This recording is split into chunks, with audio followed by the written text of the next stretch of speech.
Hello everyone, कैसे हैं आप सभी लोग। आई होप आप सभी लोग एकदम ठीक हो गए। स्टूडेंट्स, आज के इस वीडियो में हम बात करने वाले हैं पेट्रोलियम के बारे में। क्लास 8 साइंस का चैप्टर नंबर 5 अभी चल रहा है, that is coal and petroleum.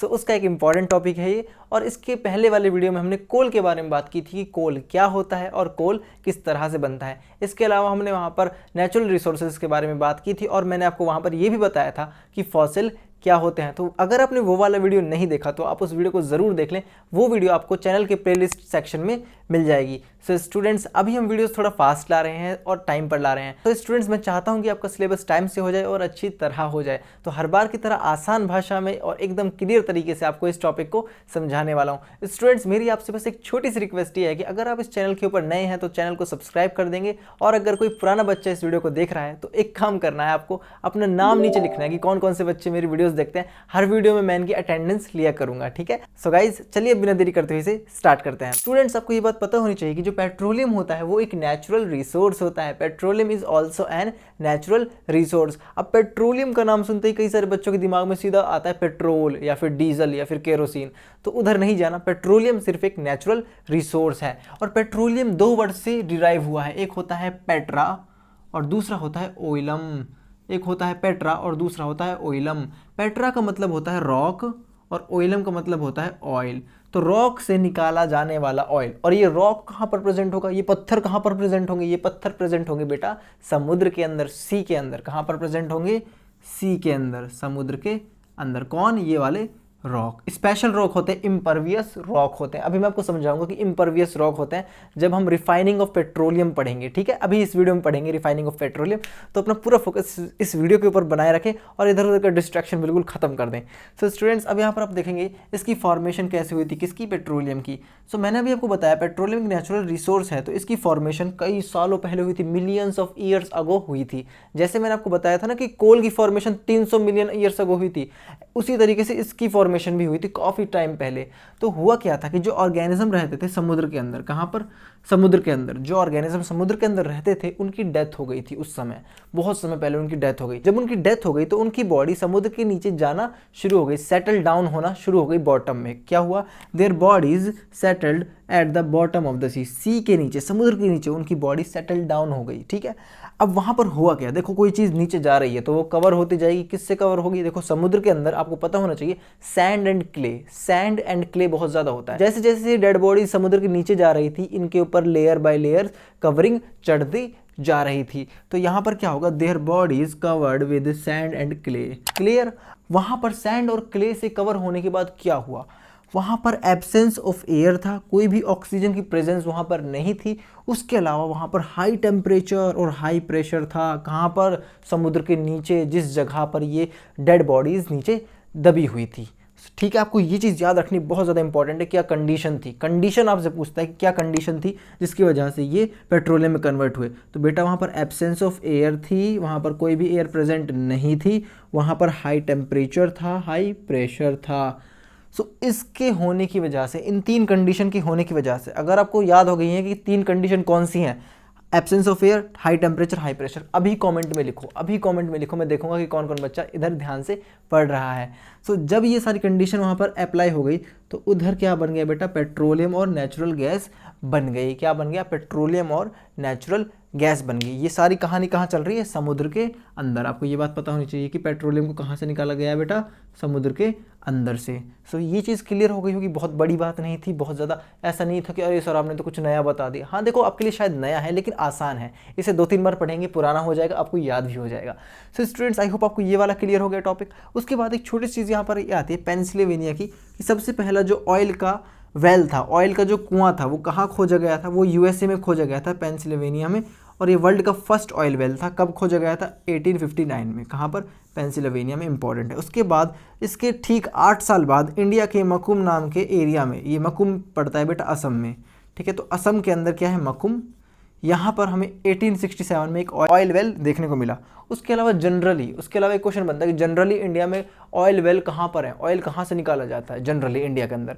तो आपको बताना है जो ऑयल या फिर पेट्रोलियम होता है उसको असम, गुजरात, मुंबई हाई और river basins of Godavari and Krishna नदी से निकाला जाता है। तो असम, गुजरात, मुंबई हाई और रिवर्स कौन कौन सी, गोदावरी एंड कृष्णा। तो इन जगहों से इंडिया में निकाला जाता है ये पेट्रोलियम। सो आई होप आपको ये सारा क्लियर हो गया होगा, एकदम बढ़िया से समझ आ गया होगा। चलिए हम आगे बढ़ते हैं और रिफाइनिंग प्रोसेस पढ़ लेते हैं कि किस तरीके से ये पेट्रोलियम को रिफाइन किया जाता है। सो चलिए गाइस हम आगे बढ़ते हैं। तो चलिए गाइस अपना next topic refining of petroleum भी खत्म कर लेते हैं। रिफाइनिंग ऑफ पेट्रोलियम हमें समझना है कि रिफाइनिंग प्रोसेस होती कैसे है और इस पेट्रोलियम को समुद्र से कैसे निकाला जाता है। बेसिकली पेट्रोलियम के अंदर मैंने आपको बताया था कि क्या क्या मिलता है, हमें मिलता है ऑयल। तो ध्यान से देखो, इस डायग्राम को देखो, एक बार इस डायग्राम को देखो, एक बार इस डायग्राम को देख लो। मैं ये नहीं कहता कि इसको समझो, एक बार इसे देख लो, डायग्राम देख लो। आपके पास 10 सेकंड है, आप इस डायग्राम को अच्छी तरह देखिए, समझने की कोशिश करिए कि हमने वेल्स लगाए हैं, वेल यानी कि कुएं खोदे हैं समुद्र के अंदर।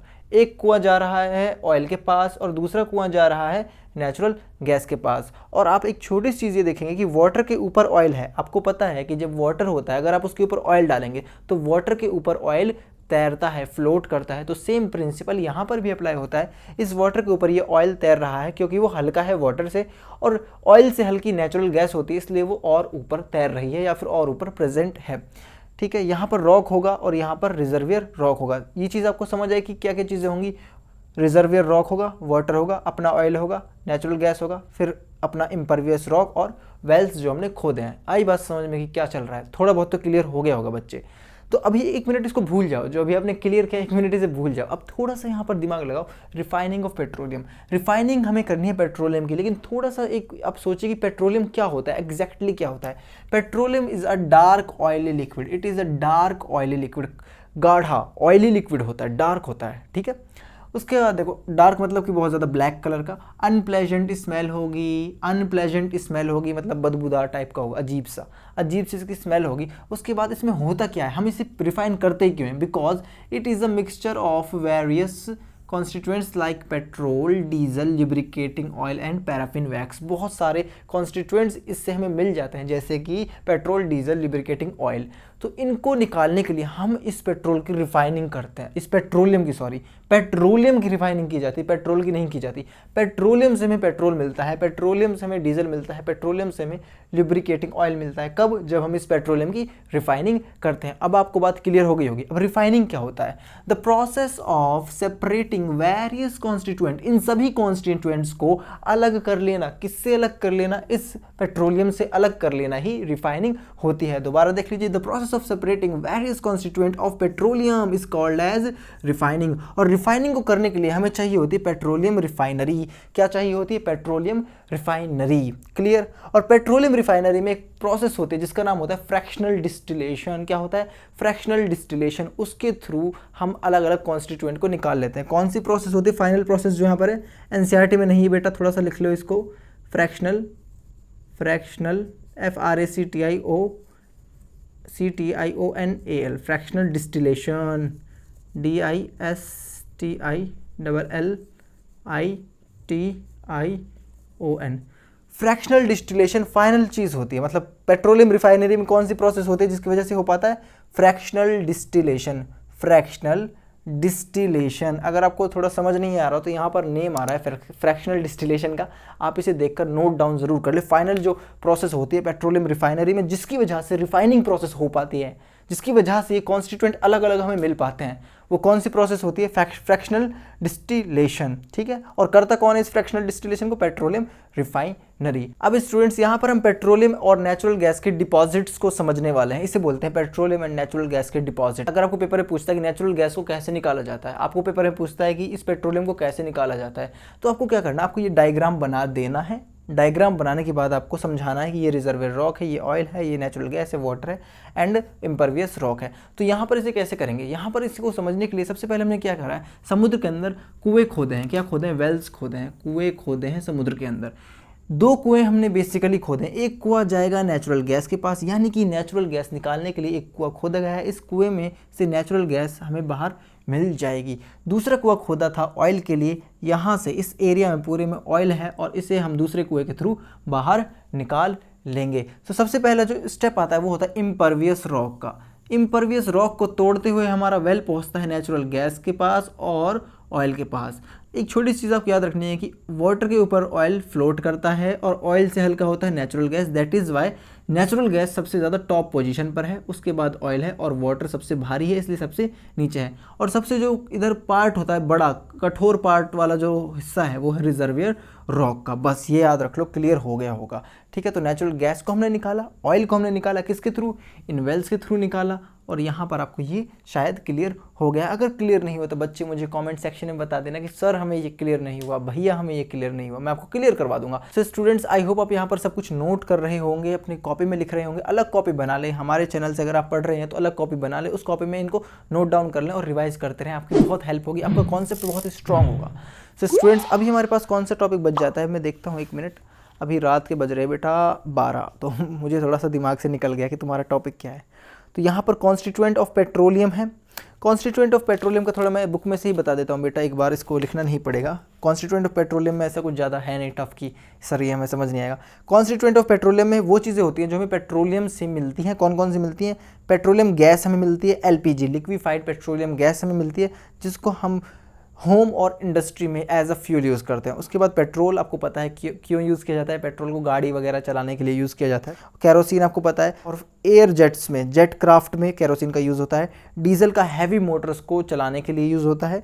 लुब्रिकेटिंग ऑयल का लुब्रिकेशन के लिए यूज़ होता है। लुब्रिकेशन क्या होता है, देखो फ्रिक्शन एक चैप्टर आएगा आपकी क्लास में, जो घर्षण होता है उसको कम करने के लिए लुब्रिकेंट्स लगाए जाते हैं। ठीक है, तो जिस प्रोसेस की वजह से फ्रिक्शन को कम किया जाता है लुब्रिकेंट लगाकर, उस प्रोसेस को बोलते हैं लुब्रिकेशन। तो हम आपको आगे पढ़ाएंगे। पैराफिन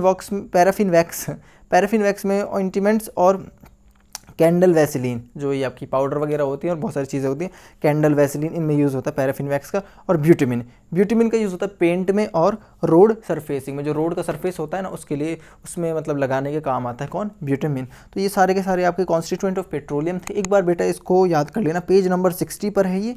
पेज नंबर 60 पर आपको ये आपको दिख रहा होगा ये टेबल 5.1, इससे बेटा पढ़ ज़रूर लेना, आपको पेपर में ज़रूर मिलेगी। मैं ये नहीं कह रहा कि मैंने यहाँ पर नहीं कराया तो इंपॉर्टेंट नहीं है, इंपॉर्टेंट है, इसको पढ़ लेना 3-4 बार, आपको याद हो जाएगा। बहुत ज़्यादा टफ नहीं है, बहुत सिंपल सी चीज़ें हैं। ठीक है, इतना आप कर सकते हो, मुझे पता है आप मेरे बच्चे हो, यानी कि आप मेरे से पढ़ने वाले बच्चे हो, तो आप इतना तो कर ही लेंगे। सो उसके बाद आता है नेचुरल गैस का टॉपिक। तो नेचुरल गैस के लिए हम नेक्स्ट वीडियो में आपको समझाएंगे कि नेचुरल गैस क्या होती है। और नेचुरल गैस के अलावा हम आपको बताएंगे सब नेचुरल रिसोर्सेज आर लिमिटेड, यानी कि नेचुरल रिसोर्सेज लिमिटेड होते हैं और उसके लिए कुछ गाइडलाइंस दी हुई हैं कि इन नेचुरल रिसोर्सेज को, यानी कि फॉसिल फ्यूल्स को कैसे बचाया जाए, कम से कम यूज़ किया जाए। तो सो आई होप गाइज आपको हमारी वीडियोस अच्छी लग रही होंगी। अगर आपको हमारी वीडियोस अच्छी लग रही हैं तो इन्हें अपने दोस्तों के साथ ज़रूर शेयर करें। और मैं चाहता हूँ कि आप इस वीडियो को अपने 10 दोस्तों के साथ ज़रूर शेयर करें, क्योंकि मुझे आपके सपोर्ट की बहुत ज़्यादा ज़रूरत है। हमारा चैनल बहुत ज़्यादा फास्ट ग्रो नहीं हो रहा है, पर कोई बात नहीं, जितने बच्चे पढ़ रहे हैं अच्छी बात है, लेकिन मैं चाहता हूँ कि इसमें और बच्चे भी जुड़े, हमारी छोटी सी फैमिली एक बहुत बड़ी फैमिली बने। सो स्टूडेंट्स तब तक के लिए मैं चाहता हूँ कि आप पढ़ाई करते रहें, अपना ध्यान रखें। All the very best. अगर कल एग्जाम है तो फोड़ के आना है। स्टूडेंट्स मिलते हैं नेक्स्ट वीडियो में, टेक केयर, बाय।